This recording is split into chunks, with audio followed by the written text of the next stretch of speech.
Okay, so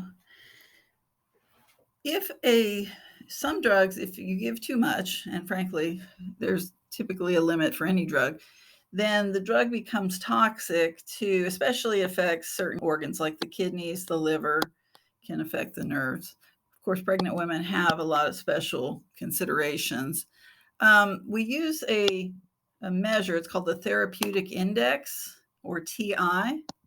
The therapeutic index is the ratio, or you can think of it as a fraction, of the dose of a drug that can be safely tolerated. So think of that being in the numerator,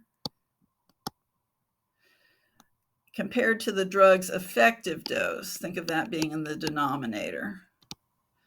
So let's say that you have a drug and the normal human can tolerate up to 100 milligrams per deciliter of blood, and it's effective when it's only at a level of 1 milligram per deciliter. So that would represent, that ratio would be pretty large. Compare that to a different drug where you can only safely tolerate 1 milligram per deciliter, and yet you need 100 milligrams per deciliter for it to be effective. That one would be a bad situation. So what we say is a higher TI value is better and safer than a small TI value, because if it has a high TI value, that means there's much more amount of drug that can be tolerated without side effects or without toxicity, compared to the amount that you actually need to solve or cure the disease, let's say. Some effects that you have from diseases are allergic reactions sometimes. Not everybody has allergies to everything. These are more individual type situations, it's really hard to predict when allergic reactions are going to happen. The worst kind of allergic reaction is called anaphylactic shock, and that usually involves not being able to breathe, for example, and other really life-threatening kinds of symptoms. One other side effect of drugs, I think we mentioned in the previous slide, is it might wipe out or disrupt your normal microbiome, or your normal organisms that normally live in whatever ecosystem we're talking about. And that typically then provides an opportunity for what we call secondary infections. So organisms that are present in small amounts normally, if the rest of the organisms get wiped out, they may have an opportunity to overgrow, and anything that overgrows has the potential for causing a problem. The most common ones are listed here: thrush, or some kind of yeast infection caused by a yeast called Candida. We all have Candida on our skin in different parts of our body, but if it overgrows, for example, in the mouth, you get something called thrush. In this picture, there's this white coating on the tongue is a characteristic thrush, and it would be pretty typical as a secondary infection following treatment with maybe a broad spectrum antibiotic. Also, you've probably heard of C. diff. C. diff is something that you might have in a tiny amount, and then when the normal microbes in your colon get disrupted, it might overgrow and cause problems. So these are all things that have to be considered when prescribing drugs. So I think it's our last topic. Let me peek here.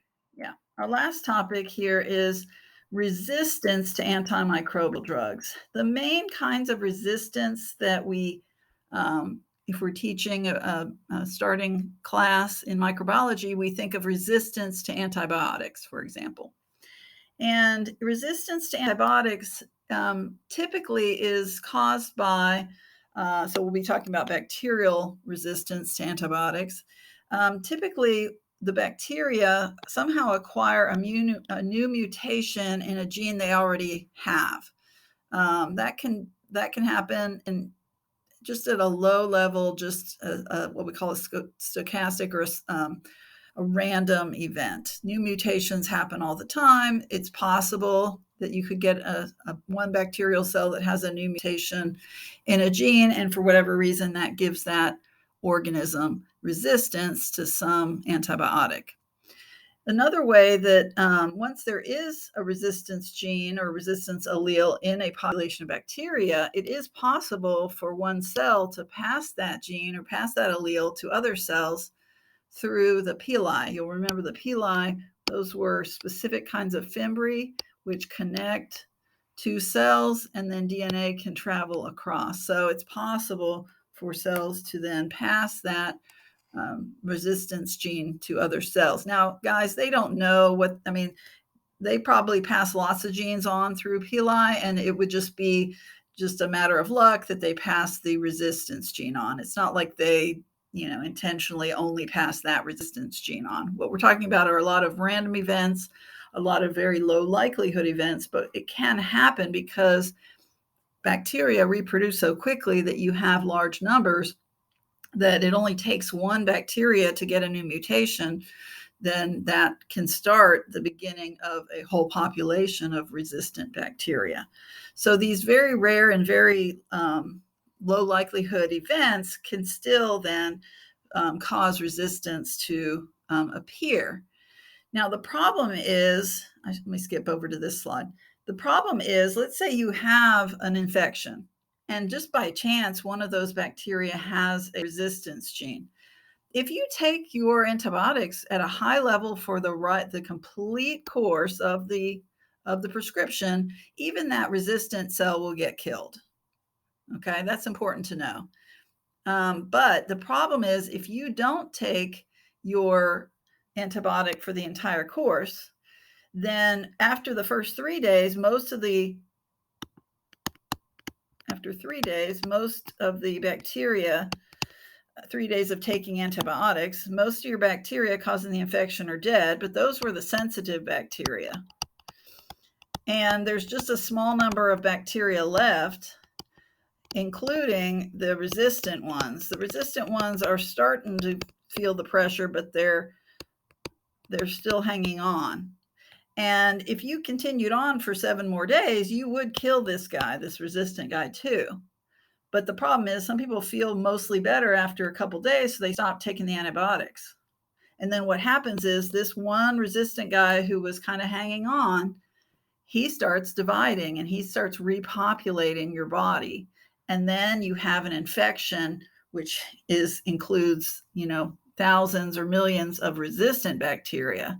Now, killing thousands or millions of resistant bacteria, that's going to be really hard because of the numbers that would have to be killed. So that's when they would usually maybe switch you to a different antibiotic, but you've got to take the entire course to kill them. So that's really where these things kind of start. And then one patient passes them to another patient, and it just spreads. Now, it is possible for a cell to get resistance to more than one drug. So what I'm saying is, it gets even worse.